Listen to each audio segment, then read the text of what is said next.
అయితే ప్రభుత్వం తీసుకున్న ఈ 115 జీవో ద్వారా చాలామంది నర్సింగ్ స్టాఫ్ జీవితాలు రోడ్లు పడ్డాయి సార్.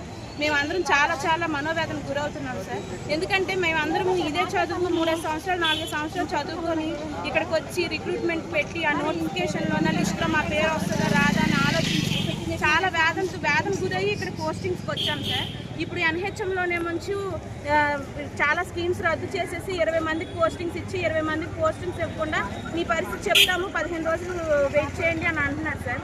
అది ఏ విధంగా నాకు అర్థం అవ్వట్లేదు సార్. గవర్నమెంట్ ఏ విధంగా ఇటువంటి నిర్ణయాలు తీసుకుంటుందో నాకు అర్థం అవ్వట్లేదు సార్. మా అందరికీ కూడా మీరు ఆన్సర్ చెప్పండి సార్. గవర్నమెంట్ తరఫు నుండి ఈ 115 జీవోని ఎవరికి ఉపయోగపడాలని మీరు పెట్టారు, ఎవరికి ఉపయోగపడాలని, ఎవరిని వృద్ధి చేయాలని పెట్టారు సార్. మేము ఇదే క్వశ్చన్ కిందసారి సచివాలయం పోస్టులు తీసినప్పుడు మాకు కూడా ఎలిజిబిలిటీ ఇవ్వండి అని అడిగితే మీరు ANMs మాత్రమే ఎలిజిబిలిటీ ఉంది, మీరు ఎలిజిబిలిటీ లేదు అని చెప్పారు. అవే ఉద్యోగాలు అప్పుడు మేము రాసాము. మేము చాలా మంది